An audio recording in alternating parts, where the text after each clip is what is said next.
vous parle aujourd'hui? Je vous parle d'un produit qui est cool et qui est super intéressant si vous êtes gamer, si par exemple vous avez une pièce pour venir jouer, vous êtes devant un PC, vous avez besoin d'une petite barre de son pour venir jouer. Ça va pas être forcément la grosse barre de son pour le salon, pour venir regarder un film, pour venir regarder des séries, le grosse barre de son pour la maison. Non. Ici, je vous présente une barre de son un peu plus petite, c'est la Yamaha, c'est la SRC20A. Et la SRC20A, elle est vachement intéressante, elle est très polyvalente. Et moi, je kiffe. Comme ça, je me fais des petites intros en musique comme ça, directement avec la barre de son.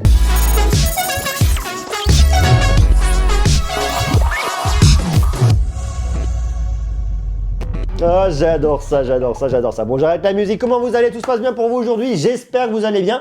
Ça va pas trop mal, ça va bien, ça met plutôt bien avec de la bonne musique, avec une barre de son très très cool. Je discutais avec Yamaha il y a quelques temps, il me disait écoutez Monsieur Gros, on a un truc qui est vachement intéressant. Écoute Monsieur Gros, on se tutoie avec Yamaha. Écoute Monsieur Gros, on a un truc qui est vachement intéressant, on a une barre de son qui est super. Et c'est pas la barre de son telle qu'on peut l'entendre, la barre de son dans le salon pour le home cinéma avec un son spatialisé 3D. Non, c'est pas ça. Ça c'est plus la barre de son que vous allez mettre chez vous, comme je vous le dis une fois de plus, pour une chambre, pourquoi pas, pour un bureau. C'est le deuxième espace de vie dans lequel vous avez besoin d'une barre de son parce que vous voulez une très bonne expérience.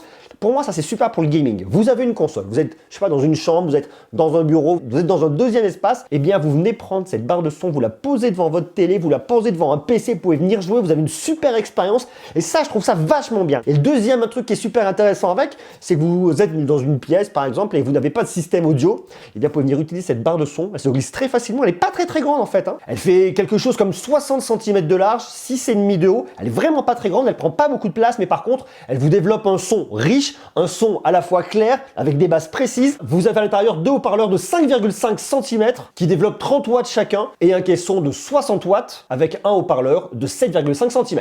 Donc vous avez du son stéréo, vous avez un son spatialisé, surtout vous retrouvez des graves. Et ça, j'adore. Attendez, je vais vous remettre un peu de musique là. Regardez là. Rendez-vous compte, avec la télécommande, je peux venir moduler et rajouter le subwoofer, le tacos. Je coupe, j'en ai un peu, je booste, c'est énorme.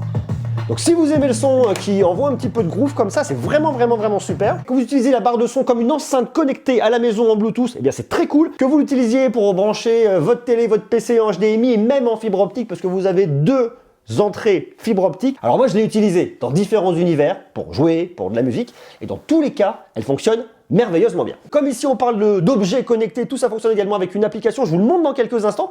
Je vais vous faire un petit peu le tour, en fait elle est super simple, hein. Regardez, vous avez des petits voyants LED qui sont juste là, mode télé, mode optique, mode Bluetooth, analogique, surround. Et vous venez tout choisir, tout piloter depuis votre télécommande. Sur le dessus, vous allez retrouver votre petit logo Yamaha forcément ici. Vous choisissez votre entrée, vous venez sélectionner, switcher là. Vous montez le son, vous baissez le son, vous l'allumez, vous l'éteignez. À l'arrière ici, c'est juste pour la mise à jour, on s'en fiche. Vous avez deux câbles optiques juste là. Et là sur le côté, là, je sais pas si vous le voyez à cause du câble là. Voilà, ici vous avez du HDMI RC. Vous pouvez en plus venir la fixer sur un mur si vous le souhaitez directement. Et comme vous le voyez, c'est écrit ici noir sur blanc. Eh bien, vous avez du Dolby Audio qui vous développe un son super immersif, un son 2 dimensions, pas 3D, mais qui marche vachement bien. Ça, c'est la partie hardware au niveau de votre barre de son, mais vous avez également une petite téléco qui est vachement bien. Bon, vous l'allumez, vous l'éteignez. Vous choisissez votre entrée, Clear Voice, qui vous permettra de venir détacher les sons médiums, les voix notamment, lorsque vous écoutez quelque chose et que vous avez un petit peu un bruit de fond, eh bien vous appuyez sur Clear Voice, ça détache les sons médiums, ça détache les fréquences des voix pour bien comprendre ce qui se dit. Là vous avez le Bass Extend, bass ici là, qui vous permettra de booster un peu vos basses. Regardez, on s'en rend vraiment compte comme ça. Vous pouvez régler également le niveau de basse ici avec le subwoofer, ça c'est vachement bien, le niveau de volume bien évidemment ici. Et puis vous choisissez ici stéréo, standard, movie game, les modes en fait que vous allez avoir. Et hop, un petit mute là. C'est très simple et ça marche vachement bien. Et surtout, vous avez une application, et ça j'aime beaucoup, qui s'appelle Soundbar Remote. Et moi je la trouve vachement bien parce qu'en fait c'est pareil, elle est très simple, très intuitive. Regardez là, en fait en haut, juste là, vous venez choisir, on va baisser un petit peu là, choisir un truc un peu plus gai. On va se mettre autre chose en musique. Ça je préfère ça. Donc là choisissez votre entrée, je suis en Bluetooth, analogique, optique TV comme je le souhaite sans problème. Là je l'ai mis le Bass Extended, vous l'entendez là, je sais pas si vous vous en rendrez compte parce que j'ai un petit micro là mais ça groove, croyez-moi. Et là pareil le Clear Voice qui vient booster les fréquences médium. Donc là vous choisissez stéréo, standard, bon flat, un classique, movie, c'est un equalizer en fait, hein, qui vient optimiser certaines fréquences. Et là vous avez votre indicateur de LED, vous éteignez vos LED, moyenne, forte. Ouais, en fait c'est l'idée, vous la mettez, j'en sais rien, dans une chambre le soir et vous voulez regarder un film, vous voulez pas avoir la lumière qui vient vous déranger. Et bien regardez là, par exemple, hop, je me mets sur, je suis là, vous le voyez, je me mets sur off. La LED disparaît, il lui faut un petit peu de temps, j'appuie, elle revient, aïe, ça rebooste un peu plus. Voilà, c'est un très grand classique. Alors on a vraiment des fonctions de base, il n'y a rien de bien complètement dingo là-dessus, mais ce qui est là fonctionne très bien. Après vous avez des informations sur votre modèle. Ouh, c'est fort! Tu chantes fort mon ami. Quelques informations sur votre version, si et ça, vous pouvez venir la supprimer. Et c'est tout, c'est extrêmement simple, c'est génial. Alors moi j'aime beaucoup dans l'idée, une fois de plus, pour venir faire quelques petites parties de console à la maison avec des amis, vous le mettez dans un coin, ça vous permet d'avoir de la musique chez vous, ça vous fait une enceinte connectée, en fait tout simplement en Bluetooth. Alors ici les codecs, ça va être du USB-C, ça va être du AAC, vous avez du MP4 également. Vous n'avez pas ici d'assistant vocal, pas d'Amazon Alexa, vous n'avez pas de AirPlay 2, et qui coûte 299 €, voire un peu moins cher. Je vous mets le lien en bas dans la description, allez jeter un coup d'œil dessus pour ensuite venir jeter une oreille. Moi j'aime bien, et là vous le voyez, alors, je sais pas si vous en rendez compte, j'ai mon haut-parleur qui est planqué là, et j'ai le deuxième qui est là vraiment pour avoir, allez on le voit là, il se dessine un peu là, pour vraiment avoir la stéréo et la spatialisation. Je dois récupérer le woofer par la grille que j'ai en dessous ici. Alors pour la petite histoire, je sais pas si vous le savez, Yamaha c'est l'inventeur de la barre de son, et ça c'est une catégorie de barre de son qu'ils n'avaient plus, qu'ils avaient arrêté, et qu'ils reprennent un petit peu la barre de son, deuxième barre de son en fait, c'est vraiment comme ça que je le vois. Grande barre de son pour votre télé principale, petite barre de son pour le gaming, petite barre de son pour le PC, pour l'ordi, ça j'aime bien, je la trouve très cool, et elle fait un petit kilo 8.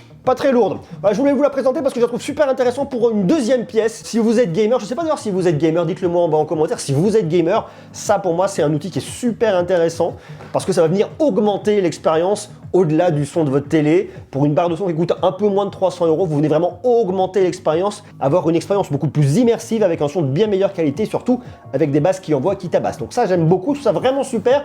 À vous de me dire ce que vous en pensez en bas en commentaire. Est-ce qu'une petite barre de son comme ça pourrait vous tenter? Hyper simple à connecter, hyper simple à utiliser, avec un son qui est clair, qui est riche et qui fonctionne bien. Dites-moi ce que vous en pensez en bas en commentaire. On se retrouve très vite pour continuer à parler de tech, parler d'audio, peut-être, pourquoi pas d'ailleurs, si dites-moi ça pourrait vous intéresser en bas en commentaire.